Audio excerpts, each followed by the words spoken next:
புதுக்கோட்டையைச் சேர்ந்த ரவிக்குமார். இவர் சொந்தமாக ஒரு பெரிய சூப்பர் மார்க்கெட்டை நடத்தி வருகிறார். வீட்டில் ஒரே பிள்ளை. அப்பா அம்மா இருவரும் அரசு ஊழியர்களாக இருந்து சமீபத்தில் ஓய்வு பெற்றுள்ளனர். ரவிக்குமார் கடையில் வேலை பார்க்கும்போது பெற்றோரும் வந்து உதவி செய்வார்கள். ஆனால் வயதாகிவிட்டதால் அவர்கள் ஓய்வெடுப்பது நல்லது என்று ரவிக்குமார் நினைக்கிறார். நீங்கள் வீட்டில் ஓய்வாக இருங்கள், நான் கவனித்துக் கொள்கிறேன் என்பது அவரின் நிலைப்பாடு. ரவிக்குமாரின் அப்பா அம்மாவுக்கு இப்போது பெரிய ஆசை என்னவென்றால் அவருக்கு திருமணம் செய்து வைக்க வேண்டும். நல்ல பொண்ணை பார்த்து கல்யாணம் செய்துவிட்டால் அவன் கடையை இன்னும் நன்றாக கவனித்துக் கொள்வான். எங்களுக்கும் வயதாகிறது, ஒரு பேர குழந்தையை எங்கள் கண்முன்னே வைத்து மகிழ்ந்திருக்கலாம் என்பதுதான் அவர்களின் எண்ணம். ரவிக்குமார் பள்ளி கல்லூரி காலங்களில் மிகவும் ஒழுக்கமான பையனாக வளர்ந்தவர். அந்த பகுதி முழுவதும் அவருக்கு நல்ல பெயர் உண்டு. அப்பா அம்மா அரசு ஊழியர்களாக இருந்தாலும் ரவிக்குமாருக்கு அவர் படித்த படிப்புக்கு ஏற்ற வேலை கிடைக்கவில்லை. சரியான சம்பளமும் கிடைக்கவில்லை. யாரிடமாவது கீழிருந்து வேலை செய்வதை விட சொந்தமாக ஒரு தொழில் தொடங்க வேண்டும் என்று நினைத்துதான் இந்த சூப்பர் மார்க்கெட்டை ஆரம்பித்தார். ஆரம்பத்தில் சிரமங்கள் இருந்தன. ஆனால் படிப்படியாக நல்ல வருமானம் வரத் தொடங்கியது. தற்போது கடை நன்றாக ஓடிக்கொண்டிருக்கிறது. இப்படி இருக்கும்போது வேலை கொஞ்சம் அதிகமாக இருப்பதால் இன்னும் ஒரு ஆள் தேவை என்று ரவிக்குமாரின் அம்மா கூறத் தொடங்கினார். நானே பார்த்து கொள்கிறேன் என்று ரவிக்குமார் சொல்லிவிட்டாலும் விரைவில் ஒருவரை நியமிக்க வேண்டியதன் அவசியத்தை அவரும் உணர்ந்தார். இந்த சூழலில்தான் ரவிக்குமாரின் அம்மா பக்கத்து தெருவில் வசிக்கும் சரோஜாவை சந்திக்க நேரிடுகிறது. சரோஜாவின் கதை என்ன? அவருக்கும் ரவிக்குமாரின் அம்மாவுக்கும் என்ன பழக்கம்? அடுத்த பகுதியில் பார்க்கலாம். சரோஜாவுக்கும் ரவிக்குமாரின் அம்மாவுக்கும் முன்பே நல்ல பழக்கம் உண்டு. சரோஜாவின் கதையை சொல்ல வேண்டுமென்றால் அவர் திருமணமான சில வருடங்களிலேயே தனது கணவரை இழந்தவர். அவருக்கு ஒரே ஒரு மகன் இருக்கிறான். அந்த மகன் தற்போது ஒரு பூக்கடையில் வேலை பார்த்து வருகிறான். அவன் சம்பாதிக்கும் சம்பளம் வீட்டுச் செலவுக்கு கூட சரியாக வருவதில்லை. அதனால் சரோஜா பல இடங்களில் வேலைக்கு சென்றாலும் எங்குமே நிலையாக நிற்க முடியவில்லை. இப்படி இருக்கும்போது சரோஜா ரவிக்குமாரின் அம்மாவிடம் உதவி கேட்டார். உங்க பையன் கடையை ஏதாவது வேலை இருந்தா சொல்லுங்க, எனக்கு கிடைக்கிற சம்பளம் வீட்டுச் செலவுக்கே போதவில்லை என்று கூறி கண் கலங்கினார். அப்போதுதான் ரவிக்குமாரின் அம்மா, நாளை கண்டிப்பாக எங்க கடைக்கு வேலைக்கு வந்துடு, என் பையனிடம் நான் பேசிக்கிறேன் என்று சரோஜாவுக்கு உறுதியளித்தார். அடுத்த நாளே சரோஜா அந்த சூப்பர் மார்க்கெட்டுக்கு வேலைக்கு வந்தார். ரவிக்குமாருக்கு இது பெரும் அதிர்ச்சியாக இருந்தது. என்னம்மா இது, நான் வேற யாரையாவது பார்க்கலாம் என்று இருந்தேன் என்று அவர் கேட்க, உங்க அம்மா தான் சொல்லி அனுப்பினாங்க என்று சரோஜா பதிலளித்தார். சிறிது நேரத்தில் ரவிக்குமாரின் அம்மாவும் அங்கு வந்தார். இவங்களுக்கு ஒரு சின்ன உதவி பண்ண மாதிரி இருக்கும், நீயும் கடையை நிறைய உழைக்கிற, இவங்க இருந்தால் உனக்கு ஒத்தாசையாக இருக்கும் என்று அவர் காரணத்தை விளக்கினார். ரவிக்குமார் சம்மதித்து மாதம் 15,000 ரூபாய் சம்பளம் நிர்ணயித்தார். சரோஜாவுக்கு மிகவும் மகிழ்ச்சியாக இருந்தது. ஏனென்றால் இதற்கு முன்பு அவர் 5,000, 6,000 ரூபாய்க்குத்தான் வேலைக்கு சென்றிருந்தார். இப்போது கிடைத்த நல்ல சம்பளம் அவரது எதிர்காலத்திற்கு ஒரு வரப்பிரசாதமாக அமைந்தது. இப்படி வேலைக்கு வந்த சரோஜாவும் ரவிக்குமாரும் எப்படி உறவு வளர்த்து கொண்டார்கள்? அவர்களுக்குள் ஏதேனும் மாற்றம் ஏற்பட்டதா? அடுத்த பகுதியில் தொடர்கிறது. ஆரம்பத்தில் சரோஜாவின் வேலை சற்று சிரமமாக இருந்தாலும் படிப்படியாக அவர் அந்த சுற்றுச்சூழலுக்கு பழகிக்கொண்டார். கடையில் வரும் வருமானத்தை பார்த்து ரவிக்குமார் புதிய முயற்சிகளை ஆரம்பித்தார். குறிப்பாக மல்லிகை மாலைகள், ஜாம்கள் போன்ற பொருட்களை திருமண மண்டபங்கள், திருவிழாக்கள் ஆகிய இடங்களில் விற்பனை செய்யத் தொடங்கினார். இதனால் கடைக்கு நல்ல வருமானமும் சரோஜாவுக்கு கூடுதல் ஊக்கமும் கிடைத்தது. சில மாதங்களில் ரவிக்குமார் சரோஜாவுக்கு அவ்வப்போது 500, 1000 ரூபாய் கூடுதலாக கொடுக்கத் தொடங்கினார். அதை கணக்கில் சேர்க்காமலேயே கொடுத்தார். சரோஜா அதை வாங்கி தனது மகனின் படிப்புக்கும் வீட்டுச் செலவுக்கும் பயன்படுத்தி கொண்டார். இந்த உதவி அவருக்கு மிகவும் பயனுள்ளதாக இருந்தது. ஒரு நாள் ரவிக்குமாரின் அப்பாவும் அம்மாவும் ஒரு திருவிழாவிற்கு செல்ல வேண்டியிருந்தது. அவர்கள் 2 நாட்களுக்கு திரும்பி வரமாட்டார்கள். அப்போது அவர்கள் ரவிக்குமாரிடம், நாங்க போயிட்டு வர்ற வரைக்கும் சரோஜாவை நம்ம வீட்டிலேயே தங்க வைத்துக்கொள், அவள் சமைச்சு போடுவா, நீ சாப்பிட்டுக்கோ என்றார்கள். ரவிக்குமாரும் சரோஜாவிடம் இதை கூறினார். சரோஜா உண்மையிலேயே மிகவும் நல்லவர். அவர் ரவிக்குமாருக்கு நன்றாக சமைத்து போட்டார். ரவிக்குமார் அந்த சாப்பாட்டை ரசித்து, ஆஹா, நான் திருமணம் செய்தால் உங்களைப் போன்று நல்ல சமையல் செய்பவரையே மணந்து கொள்வேன் என்று பாராட்டினார். படிப்படியாக ரவிக்குமாருக்கு சரோஜாவின் மீது மிகுந்த பிடிப்பு ஏற்பட்டது. அவர் நெருங்கி பேசவும் அதிக நேரம் அவருடன் இருக்கவும் விரும்பினார். ஆனால் சரோஜாவுக்கு இது பிடித்ததா? அவர் ரவிக்குமாரின் நெருக்கத்தை எப்படி எடுத்துக்கொண்டார்? அடுத்த பகுதியில் விரிவாக பார்க்கலாம். சரோஜா ரவிக்குமாரின் உணர்வுகளை புரிந்து கொண்டார். அவர் படிப்படியாக ரவிக்குமாரிடமிருந்து சற்று விலகி நிற்கத் தொடங்கினார். காரணம், ரவிக்குமாரின் அம்மா தன்னை நம்பி வீட்டில் தங்க வைத்திருக்கிறார்.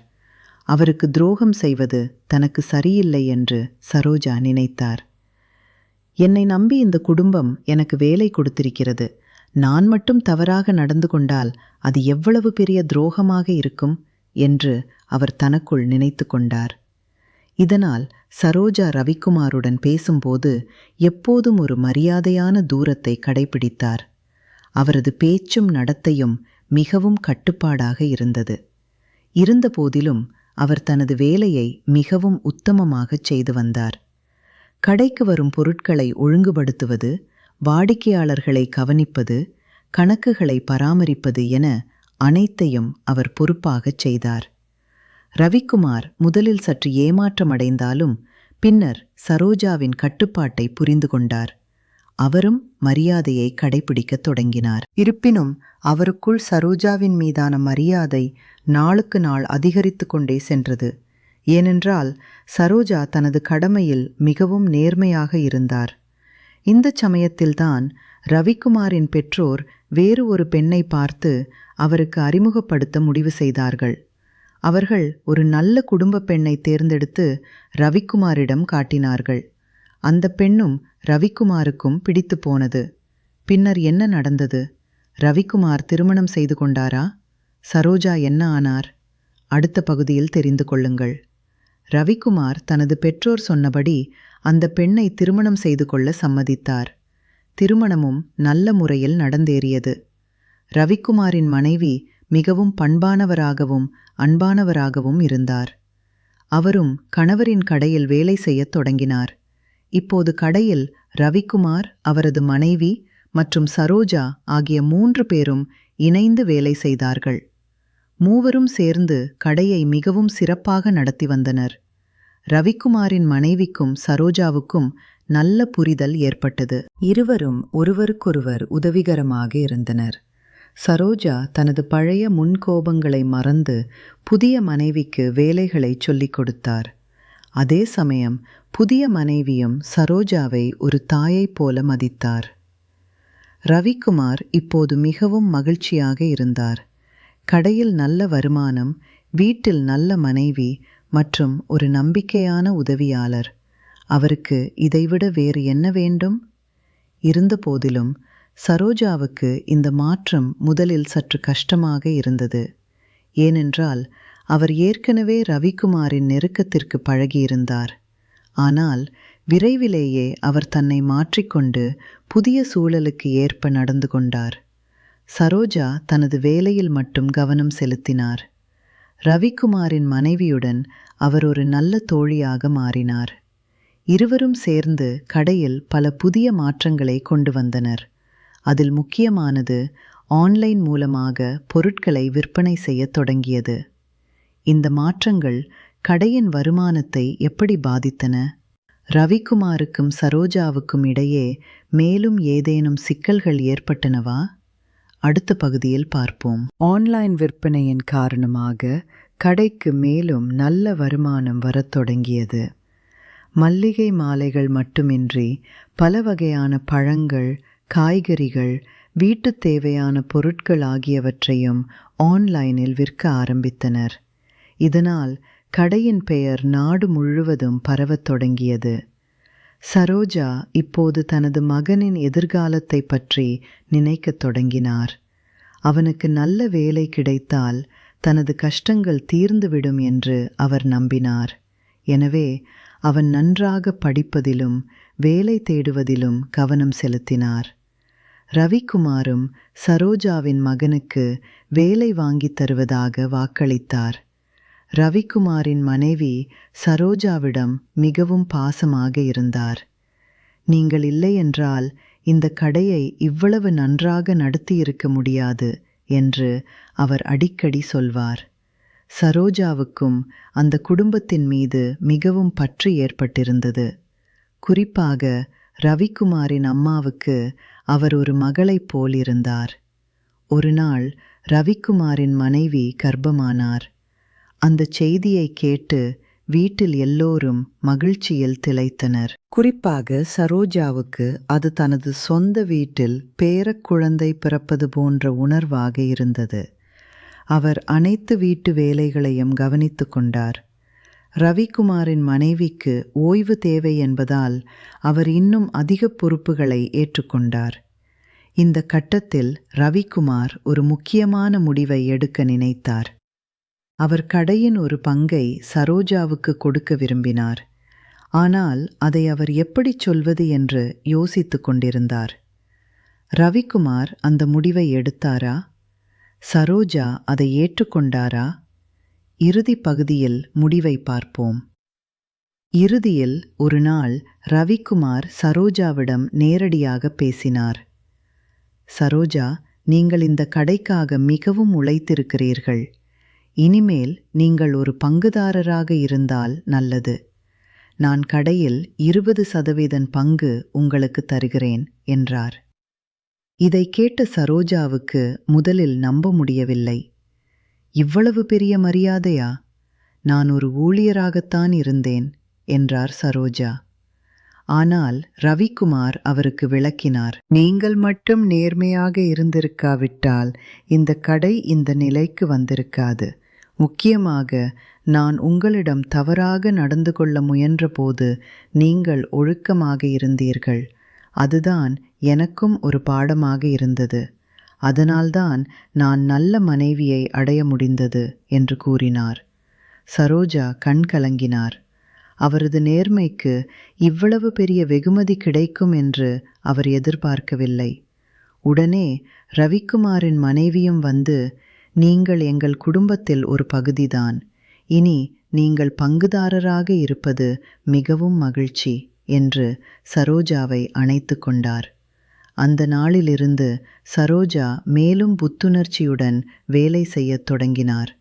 அவரது மகனும் ஒரு நல்ல வேலையில் அமர்ந்தான். இப்போது சரோஜாவின் வாழ்க்கை மிகவும் மகிழ்ச்சியாக இருந்தது. ரவிக்குமார் தனது குடும்பத்துடன் சந்தோஷமாக வாழ்ந்தார்.